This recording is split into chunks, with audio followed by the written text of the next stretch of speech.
Ibu kota Israel dikejutkan oleh sebuah serangan mendadak yang dilancarkan Iran menghantam langsung gedung Kementerian Keuangan di pusat kota Tel Aviv pada siang hari yang sibuk.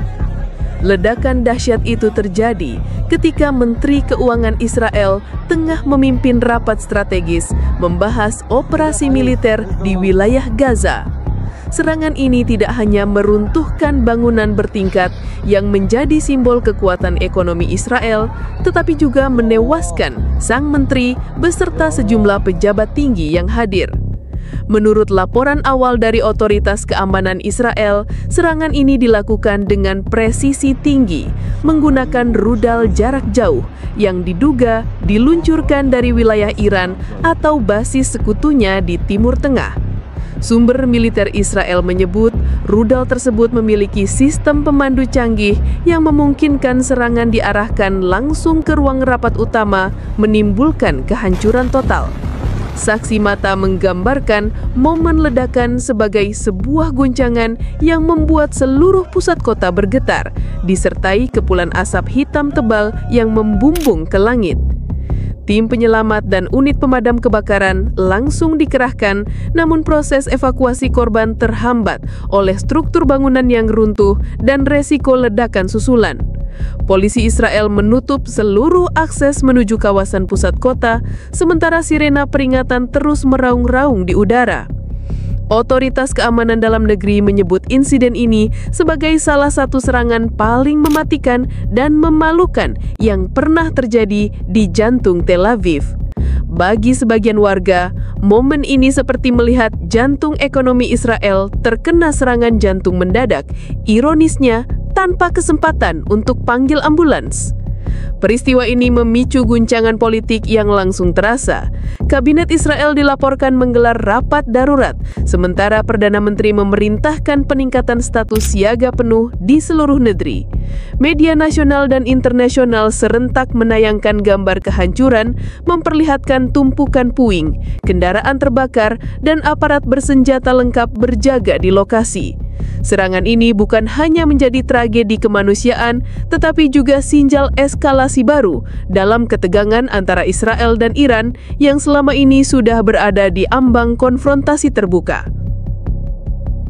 Berdasarkan investigasi awal, serangan mendadak ini terjadi pada pukul 11.42 siang waktu setempat. Sistem peringatan dini Iron Dome Israel yang biasanya menjadi kebanggaan militer negara itu ternyata gagal total mendeteksi ancaman hingga rudal sudah berada di fase terminal penerbangan. Laporan militer menyebutkan bahwa rudal yang digunakan memiliki kecepatan hipersonik dan teknologi siluman yang dirancang untuk menghindari radar konvensional. Hal ini menjelaskan mengapa serangan tersebut berlangsung tanpa tanda peringatan yang memadai bagi warga sipil maupun aparat keamanan. Rekaman CCTV di sekitar lokasi menunjukkan kilatan cahaya yang sangat terang sebelum suara ledakan besar mengguncang seluruh kawasan. Beberapa detik kemudian, kaca-kaca bangunan di radius 300 meter pecah bersamaan dan aliran listrik di pusat kota langsung terputus. Api menjalar cepat di lantai-lantai bawah, memaksa tim pemadam untuk bekerja di bawah resiko runtuhan. Saksi mata menyebut suara ledakan itu lebih keras dari gempa bumi dan meninggalkan bau mesiu yang menyengat di udara selama berjam-jam. Sumber pertahanan Israel yang tidak mau disebutkan namanya mengakui bahwa sistem pertahanan udara sedang mengalami penyesuaian teknis ketika serangan terjadi. Dalam bahasa lain, mereka lagi update software, dan ternyata update-nya malah bikin komputer mati total saat dibutuhkan.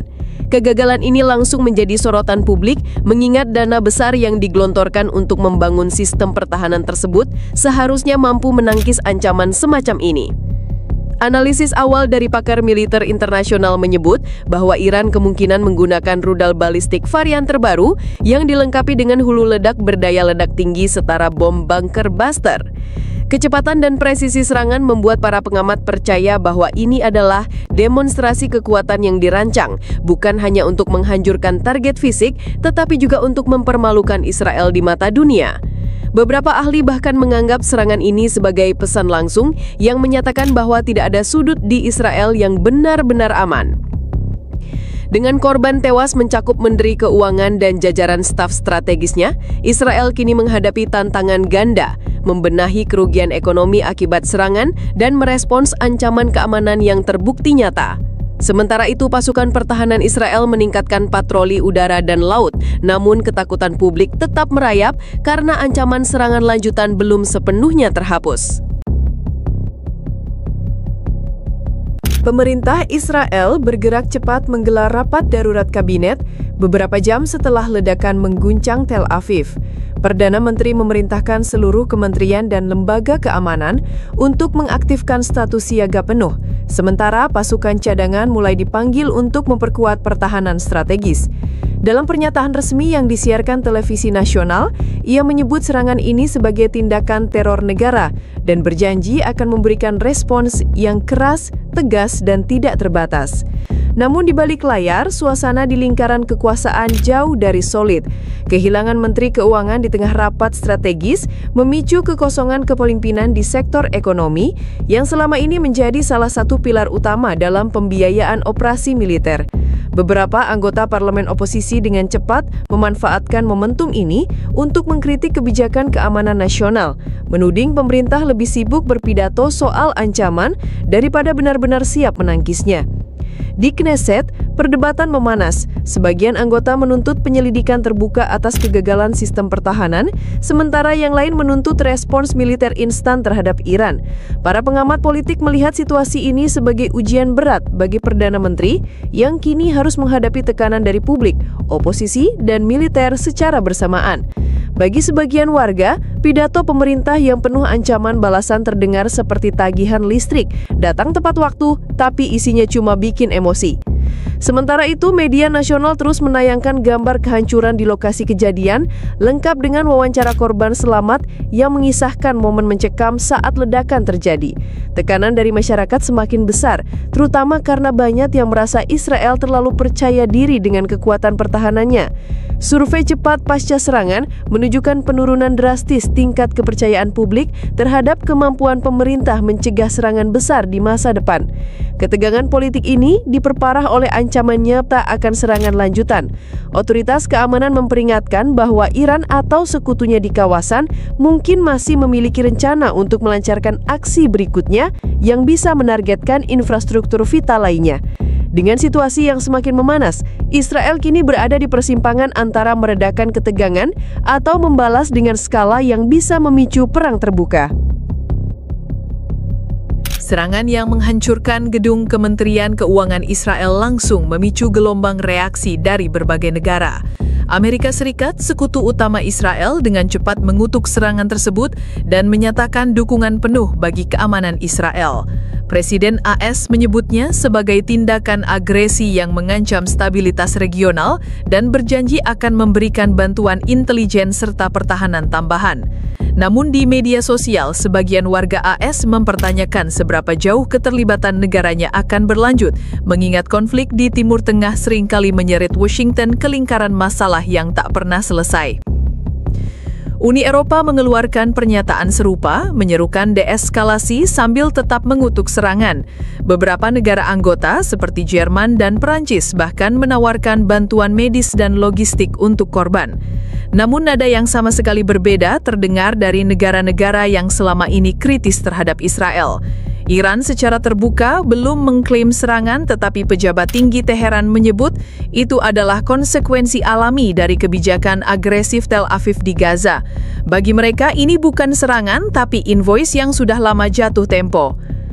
Negara-negara Arab bereaksi beragam, beberapa memilih diam sementara yang lain secara implisit menyiratkan bahwa Israel sedang merasakan sendiri dampak dari kebijakan militernya.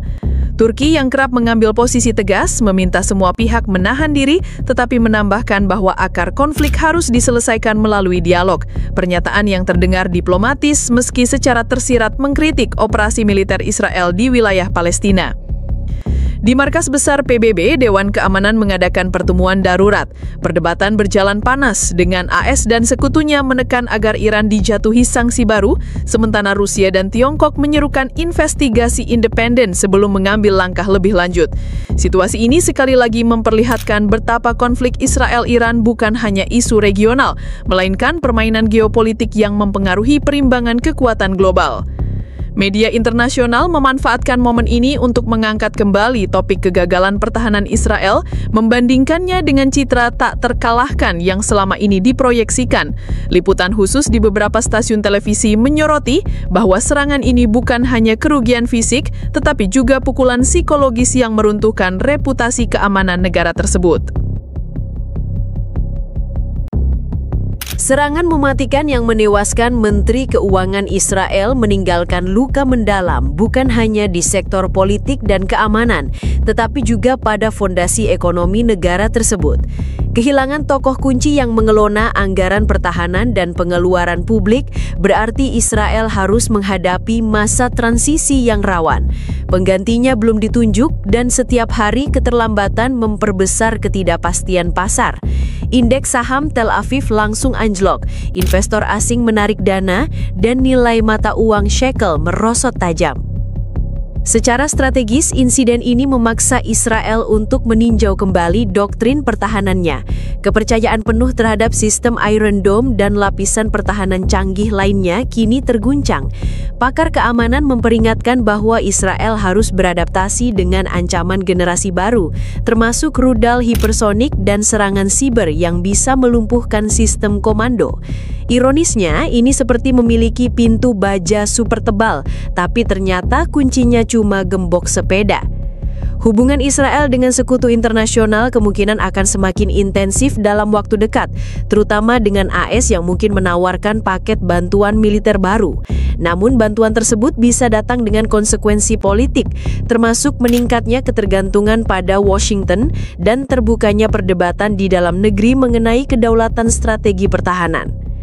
Di sisi lain, kelompok-kelompok yang selama ini menentang kebijakan Israel terhadap Palestina melihat momen ini sebagai bukti bahwa strategi militer Tel Aviv memiliki celah yang bisa dieksploitasi. Ancaman serangan lanjutan dari Iran atau kelompok proksinya tetap menjadi momok dan intelijen Israel kini bekerja siang malam untuk mencegah terulangnya kejadian serupa. Secara politik, serangan ini menjadi ujian terbesar bagi kepemimpinan Perdana Menteri saat ini. Tekanan publik untuk memberikan respons keras harus diimbangi dengan risiko memicu konflik regional yang lebih luas. Para analis menilai bahwa beberapa minggu ke depan akan menentukan arah kebijakan Israel. Apakah akan memilih jalur balas dendam skala penuh atau mencoba menavigasi diplomasi di tengah gelembang kemarahan publik? Satu hal yang pasti, serangan ke jantung Tel Aviv ini telah mengubah peta konflik di Timur Tengah dan dampaknya akan terus bergema jauh melampaui batas wilayah Israel.